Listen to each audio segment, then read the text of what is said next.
So next up on stage, we have Daniel Baker, who is the Senior Producer and Manager of Technology Innovation at Disney Studios Content, and Mark Mine, who's the Director of Technology Innovation Group, as well at Disney Studios Content. And they're going to be talking about how they're using augmented reality in this incredible Eternals experience. So welcome them on stage as they assemble.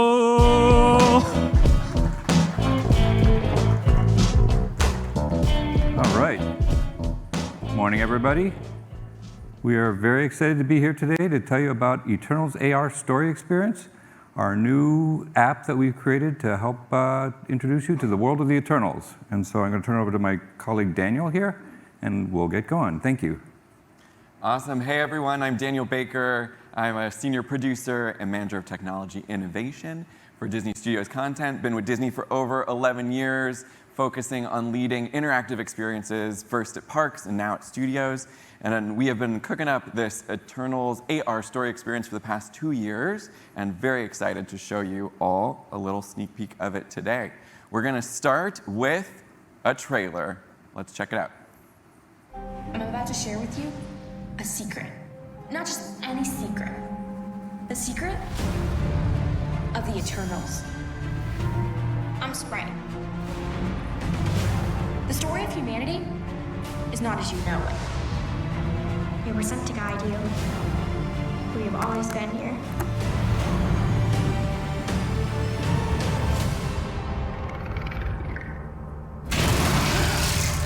Get out of here! It's a deviant!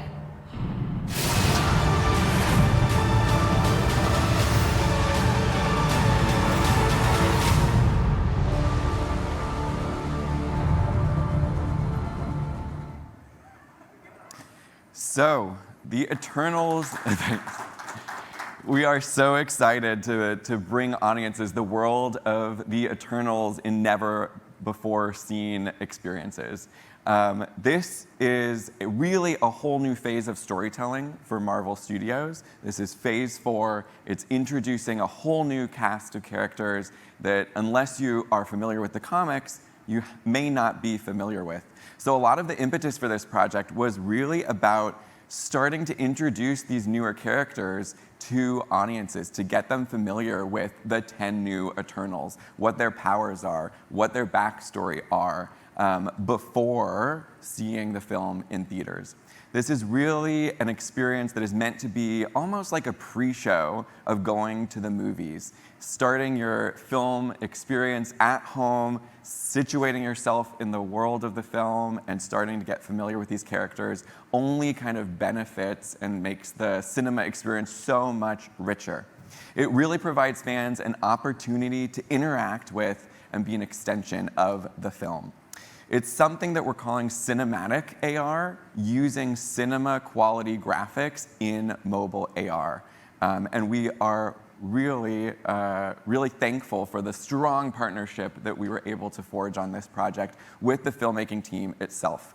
So a lot of the stakeholders who made the film worked on this experience as well, including the producer of the Eternals film, the writer of the film wrote our experience, the composer of the film did the music for our experience, the visual effects leads on the film were the ones doing asset reviews and visual quality checks on the mobile experience. So it really is an extension of the visual quality that you see in the film on a mobile device.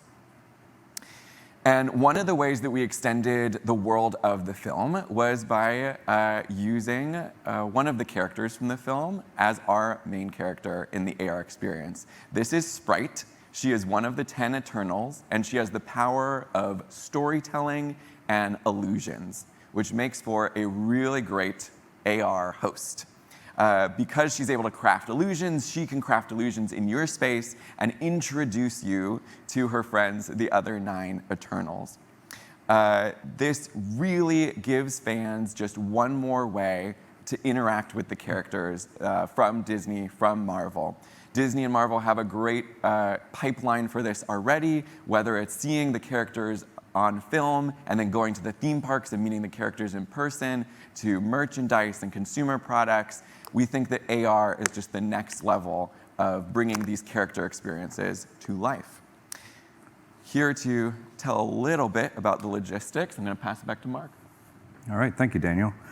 Yeah, so as Daniel was saying, that we thought that this was a great kind of primer, a kind of introduction for people to the world of the Eternals, and so we wanted to launch it about a week or so before the movie came out.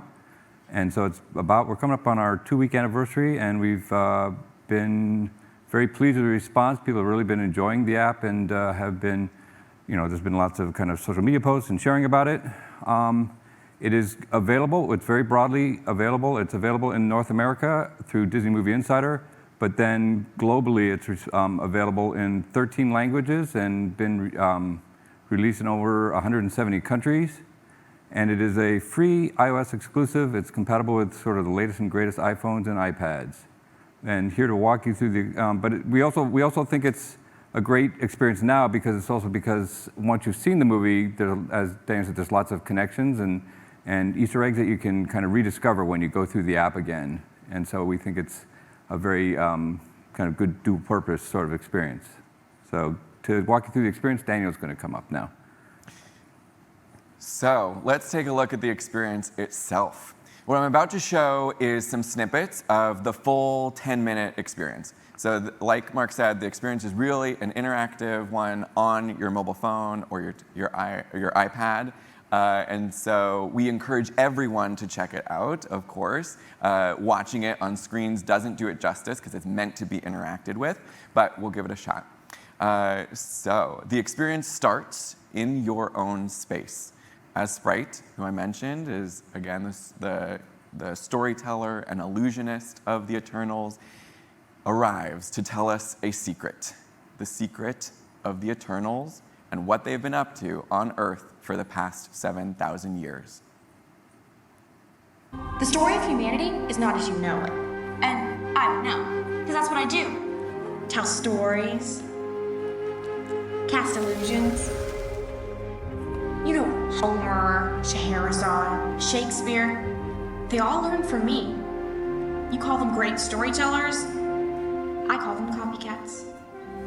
And so begins Sprite's epic tale as she starts to create these illusions in front of our eyes on our mobile phone, introducing us to the other 9 Eternals and how they were sent here long ago by the Celestial, led by their leader Ajax. But what have they been up to on Earth for the past 7,000 years? Why were they sent here? Well, let's go back in time to ancient Mesopotamia to find out. And hopefully, if you've seen some of the marketing for the film, you might know that the Eternals were sent here to protect us from these crazy monsters called deviants. And one by one, Sprite starts to craft these frozen moments in time that we are able to walk into and explore. It's kind of like a film in that there are camera moves, but you get to be the cinematographer. You're able to walk up to characters, explore them from all angles, trigger special effects to see their powers unfold before your eyes, recreate epic battles right in your living room that you get to walk into, all with Marvel cinema quality. And spoiler alert, the experience ends back in your space as a real-life deviant comes smashing through the floor of your space. Sprite reappears and says something like, "Oh my gosh, we killed the last deviant 500 years ago. We don't know why they're back." She multiplies herself to confuse the deviant as we fade to black and cliffhanger to go see the movie and film to figure out why the deviants are back.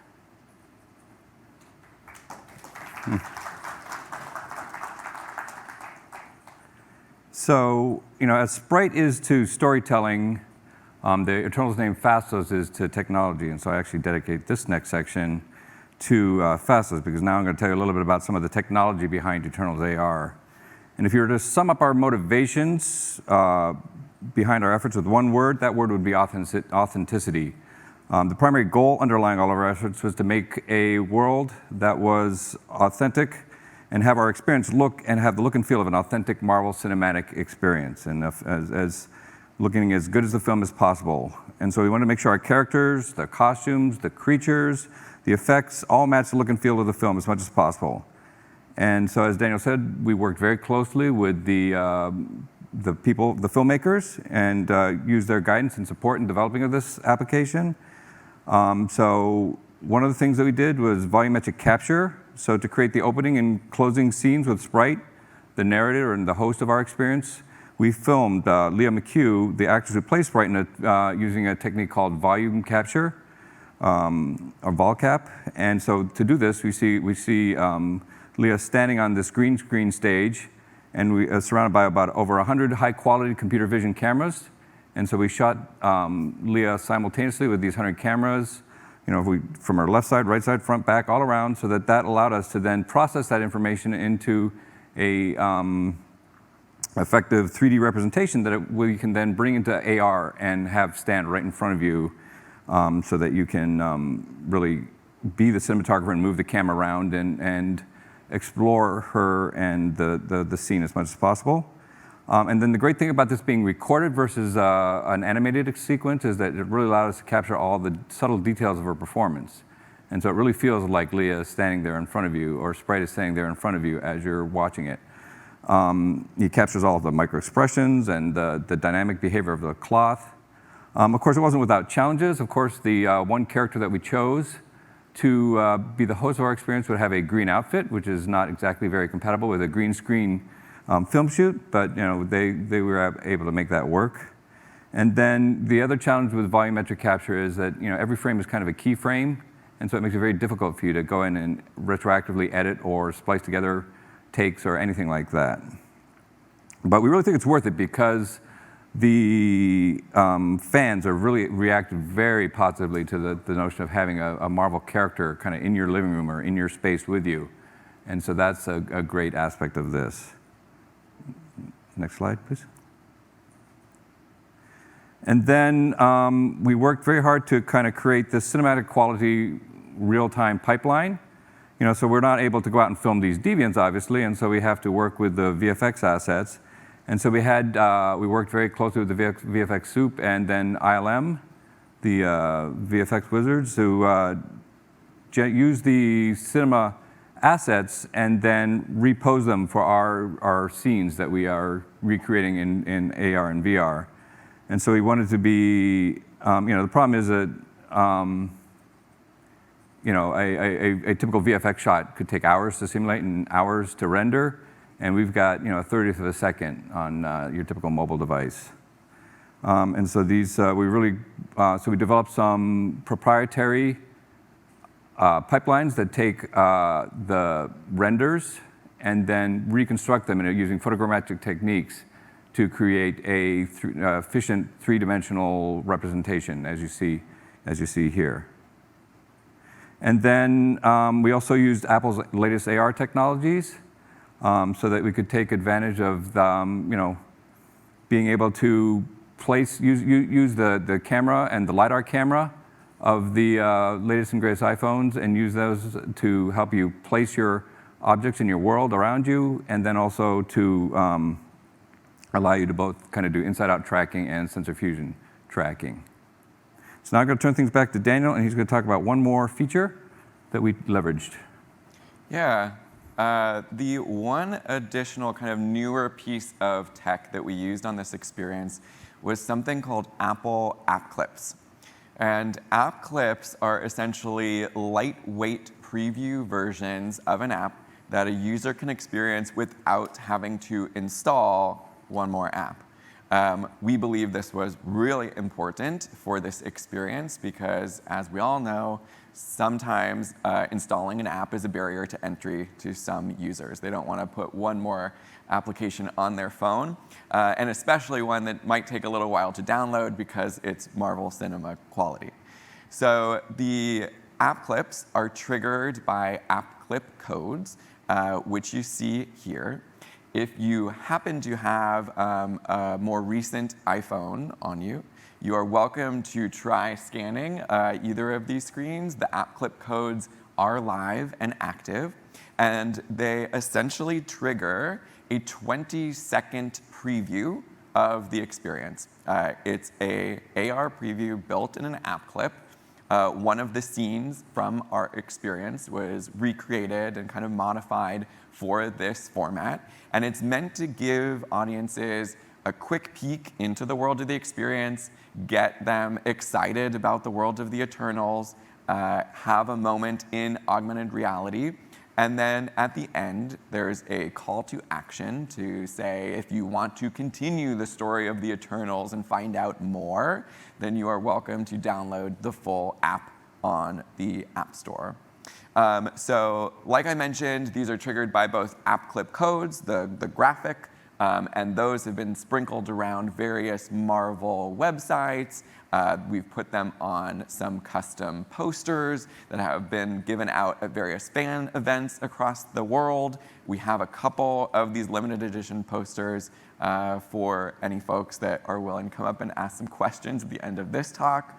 And these app clips are also triggered by web links, so we were able to enable them and include them in various Disney websites, email blasts, social media posts, etc. So it was really a fantastic way to kind of give a light touch into the world of Eternals AR without having to make too much of a commitment from the users themselves. And that wraps up our quick show and tell of the Eternals AR experience. We are so excited for it to be live after working so carefully, hand in hand with the filmmakers. Like Mark said, the experience is available globally on the App Store, and we encourage you all to download it and give it a try. And now we'll stick around for questions. Thanks, everyone. Amazing. Amazing.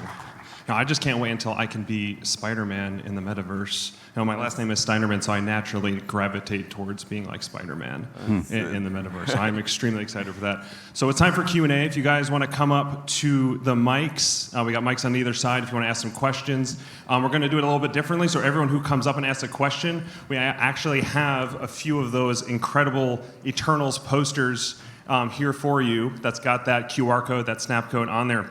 So after you ask your question, come on up and we'll hand you one of these awesome posters. So feel free, you can start right over here. Hello, that looks super amazing. Great experience. So you said it took about 2 years to develop that? Yes. Is it mostly using all USDZ format to handle all of that data? It's actually a Unity application. Oh. And so, but we did use USDZ and like AR Quick Look extensively during the actual implementation of the experience, because it was during COVID, and so it was very difficult for us. And so we would take the USDZ assets and then share them securely, and then use them so that we could kind of check out some of our scenes and the staging of some of our scenes at home. Because that was one of the most complicated things about this application was what's the best way to allow a person to explore this world? Because in the AR mode, you kind of want to be able to walk around. But then when we kind of go more VR mode, we don't want to have people distracted, because they're going to be looking at their phone. They're not going to be able to see where they're walking. And so we had to kind of do this combination of free locomotion and then kind of directed navigation through the environment. And so it was much more like we always like to think about it as like a Disney theme park ride, except where you're actually encouraged to get out of the ride vehicle instead of told to stay inside like we always do. Yeah, that was amazing. And the app clip itself, how many megabytes would you say that was? The one that we were able to preview right off the phone. Is it like under 20 megabytes? Yeah, app clips, I think the first download pull from an app clip from the App Store, I think is limited to, I can't remember if it's 10 or 20 megabytes. Okay. But then afterwards, you're able to make calls for extra images to be downloaded on the fly. So it's supposed to be sort of essentially instantaneous download. Right. Okay. Thank you so much. Yeah, thanks. Come up and get your poster. All right. Next question over here. All right. Thanks, everyone. That was really cool. I'm looking forward to downloading the app, then going to watch the movie. So piggybacking off of his question about like 2 years development and everything that went into it technologically, is this something that is scalable to a lot more MCU properties? Because I would absolutely love to see this for like all of the marketing that goes into other properties or other Disney properties, because probably a lot of development and cost went into that, and now it's a free app. So I'm curious, like, what's the possibility of seeing more of this? We're thinking about that a lot, but it is a very complicated question in terms of what's the right trade-off between how you giving out something for free versus charging for something, and so there's lots of things that we're going to have to think about very deeply for that. But we'd love to be able to do this for every single experience, but for now we've got this one, so we're very happy with this one. Cool. Well, best of luck. Thank you. Don't forget to come and get your poster. All right, next over here, Mr. Tommy Hilfiger. My name's Frank from Arizona University. Great talk. I was wondering, you were mentioning the limitations of download and barriers. How come you guys didn't have a web AR version, or is there a web AR version available? So there's no web AR version. This is it's ARKit and iOS only, and it's Unity based, and yeah, that's really what we went with for this. It was the kind of the right combination at the time for us. Okay. Yeah, and it really kind of like harkened back to delivering on that cinema quality. And at the time, at least, of development, it was much easier to deliver that cinema quality using the tools that we chose. All right. Thank you. Next question over here. Hey there, I'm Samuel Everson from Northrop Grumman. My experience in anything that becomes multi-networking online is the players that drive it. They are the force. It's everybody behind it. So my question to you is, how do you handle a player basis if there is not a player basis? Do you have AI installed to take care of that? Or what happens to these players who enter a world if there's not players yet? And it could be early stage before things take off. Right now, we're not really addressing any of those because it's a single user person experience. And so all the characters, and then all of our characters in this experience, except for the Sprite character, are actually static. So all of our scenes are actually presented as these static tableaus.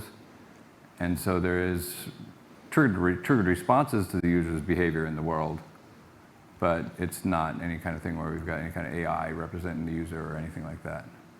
Okay. But this was presented as a individual experience where you do connect with other individuals across a metaverse. It's only a single, there's no multi-person networking or anything involved in this. Okay. Thank you. Thanks for your question. All right, next question over here. And feel free to get your poster if you'd like after you ask your question. Hey, congratulations on the launch. It's a super thank cool you. product. I'm curious if you can speak a little bit to the challenges and trade-offs you had to make starting with pre-rendered cinematic assets and sort of down-resing them, or working with volumetric video, the trade-offs between binary size and quality, and how you navigated that. Yeah, I mean, the big challenges, of course, are file size and rendering processing time, and it's all the classics. And so we had to really trade off in terms of the resolution of the models. And so that was the nice thing about one of the techniques we developed for the processing of the assets. We start with cinematic quality ILM-based assets, and then we use a technique that we're calling Torus, which is it's a photogrammetric technique where we kind of sample the scene from many different viewpoints and then use those to process together and get a high-res or a high-quality 3D mesh, but it's very scalable and tunable in terms of how dense a mesh we actually get. So then that's just a matter of how much download is it going to take. So it is one of the other motivators for the app clip is that it's actually it's a fairly beefy download. It's about 1.5 gigs, I think. Yeah, for the full app, yeah. For the full app, yeah. And so that was just totally predicated by how detailed we make the characters and the deviants, and then also the volumetric capture data is also in consideration for there. Yeah, Awesome, and thanks.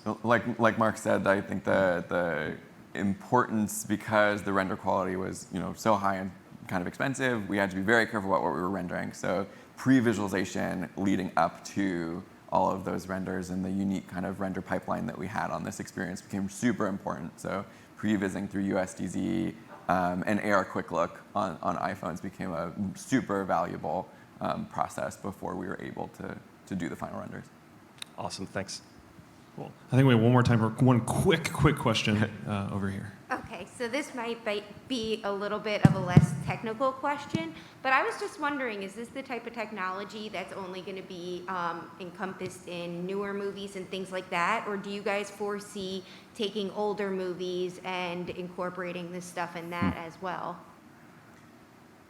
Okay. I think for this experience, one of the goals was really to ultimately lead folks into the theaters to go see the movie in theaters, and it was part kind of as the somewhere between a kind of standalone story that we were telling in the Eternals universe and marketing for the film, and it kind of was in that shared space. So we think that a lot of the potential is really to kind of build up hype around new films, but Disney Marvel is really excited about this space of AR, VR, XR, all the Rs. So we'll see where it progresses in the future. It'd be really cool with like The Lion King. Yep. All right. Thanks, Mark and Daniel. Thanks very much. Great talk. Thanks so much. Thank you.